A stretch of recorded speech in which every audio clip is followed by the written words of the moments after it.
A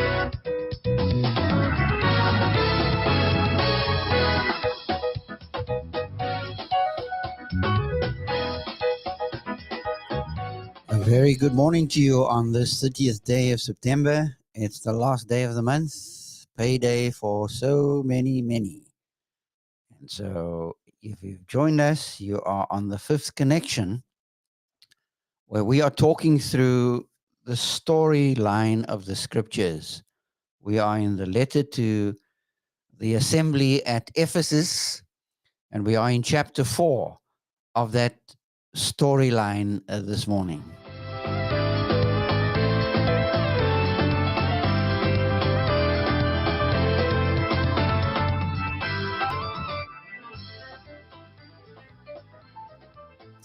The year was 1945, and it was March the 22nd when the Western Allies began their invasion of Germany by crossing the Rhine River, very, very famous river even today.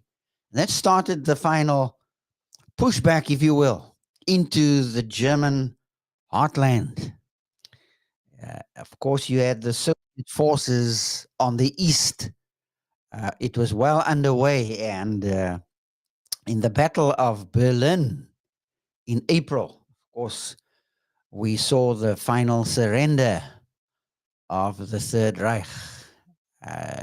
Germany finally is crushed, and at the Battle of Berlin, and the forces surrender, and of course, Hitler is also killed in that process.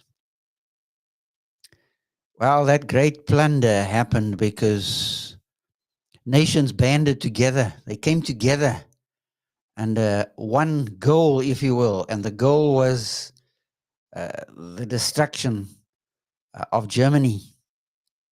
Of course, they were successful, but after many millions of lives were lost. And of course, history is a sad tale of that, the Holocaust of in excess of 6 million Jews. But what happens there was a victory for the Western Allies, as a very evil regime is dealt with, in a sense, put to bed after a long battle. Ephesians 4,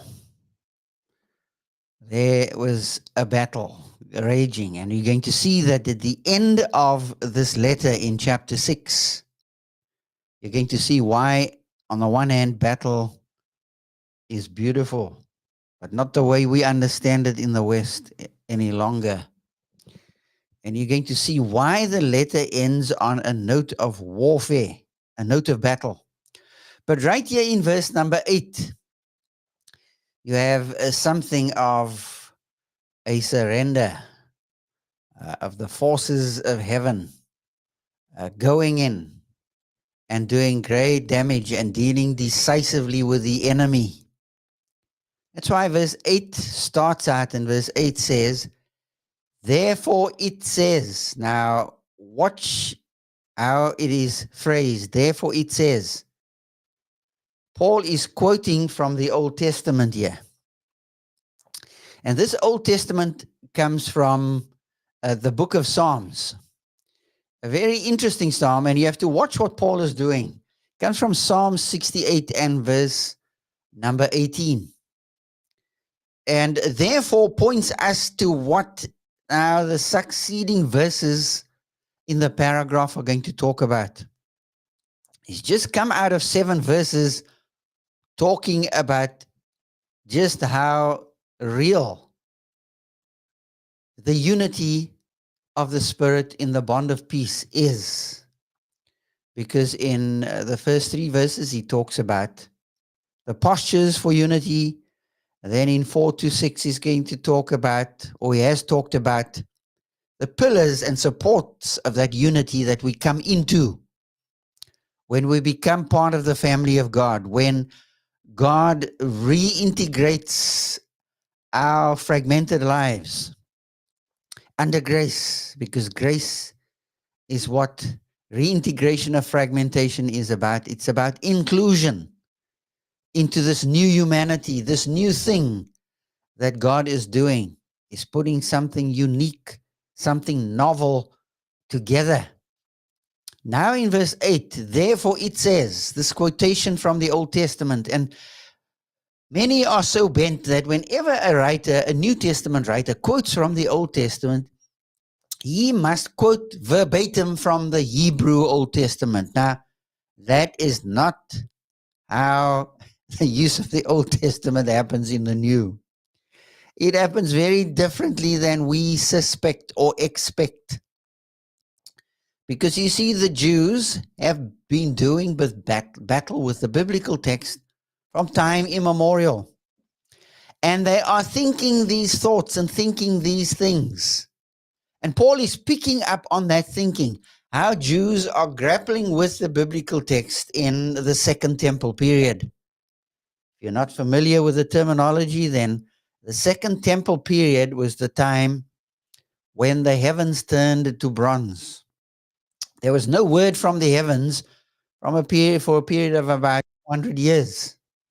And so there is no definitive word. And so Jews are grappling with the Old Testament text in real live ways in that 400 silent year period, putting the pieces together, the mosaic that develops across the Old Testament, putting the puzzle pieces together. And here in verse number 8, you have an example of that. Psalm 68, verse 18 is in view.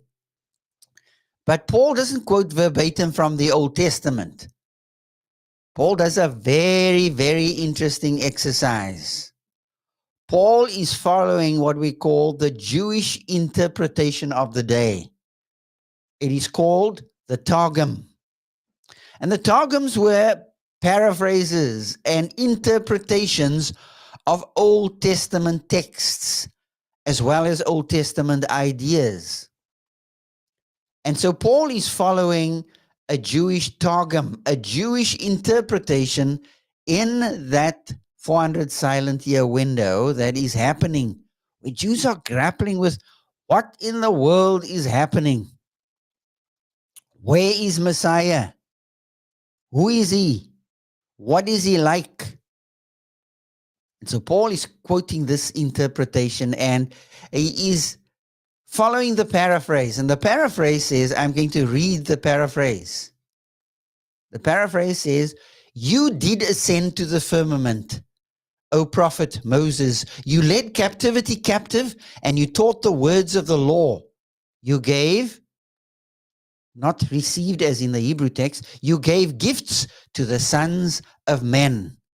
This interpretation that I've quoted from the Targum is an interpretation that saw Moses as God's representative.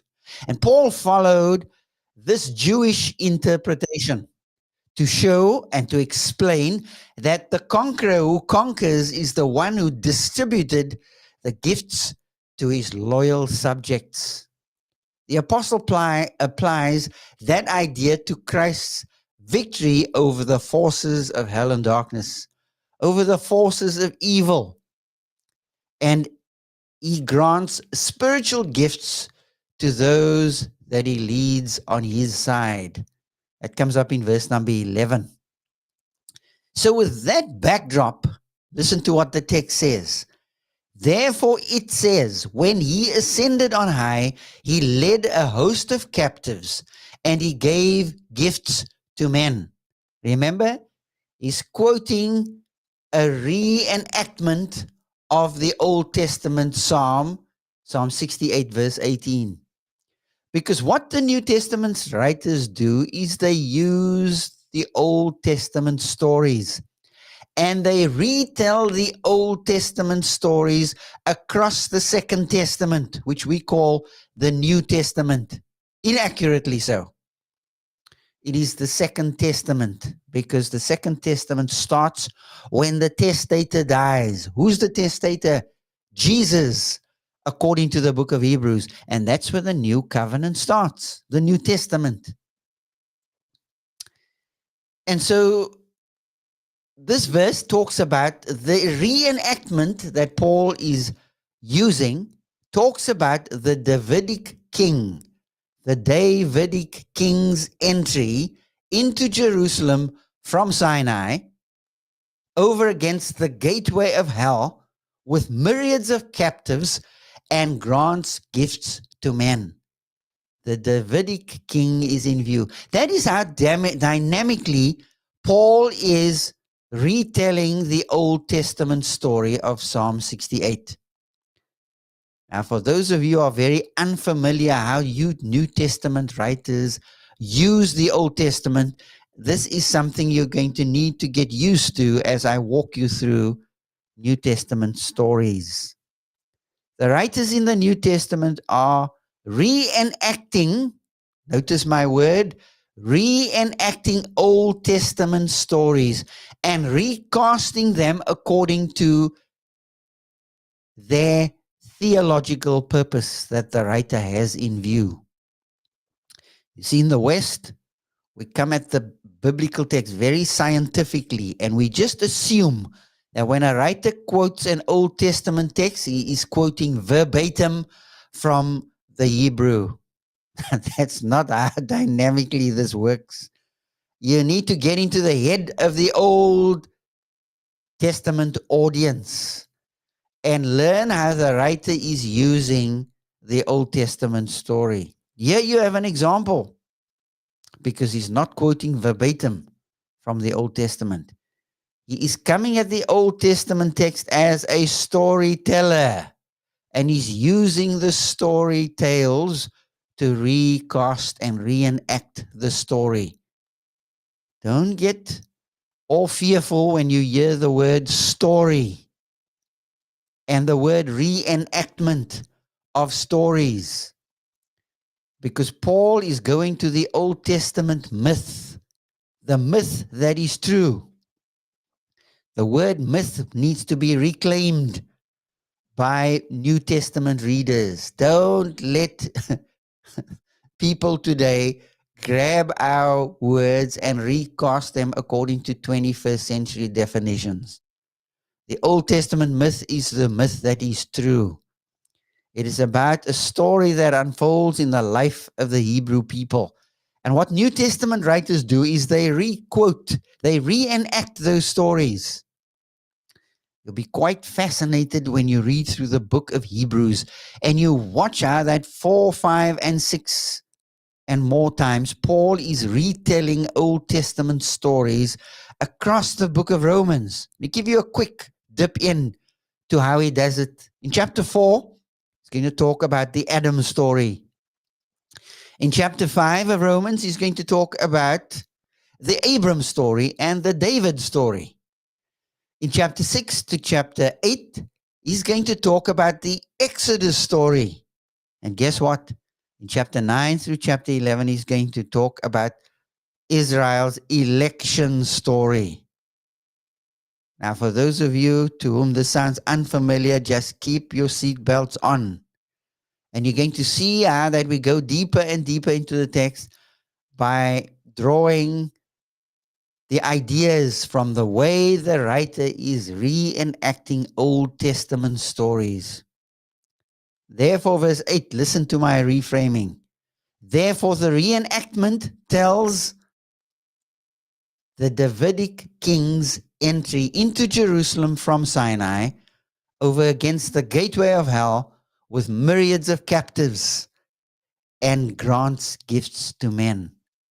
That is what Paul is doing. He's recasting the story with Moses as God's representative and telling us that he is applying this idea to Christ's victory over the forces of hell and darkness. That's how dynamically he's using the Old Testament storyline. If I've rattled your bones this morning, the pun is intended. Because we come to the text and we deal with the text willy-nilly.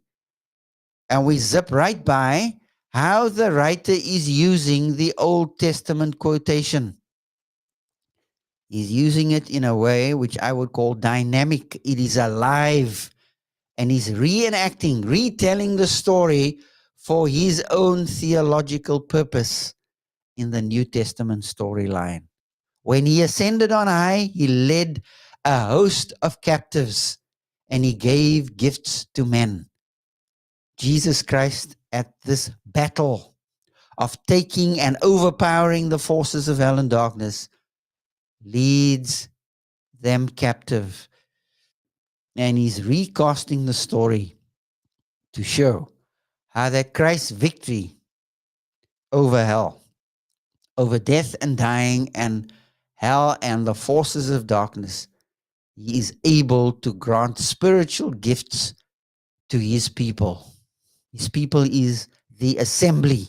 And he's going to talk into that in verse 9, 10, and 11. And we have barely exhausted verse 8. We've just scratched the surface where I've demoed for you how the writer is using the quotation, a quotation of an idea coming out of the Old Testament. I trust that this will further excite and incite your appetite for reading carefully and studying the biblical text carefully, so that as you go into this day, you can enjoy the great storyteller of the cosmos. He is none other than God himself, unfolding his story in the life of his people. I trust that as you go with God, you will enjoy him today. Goodbye for now.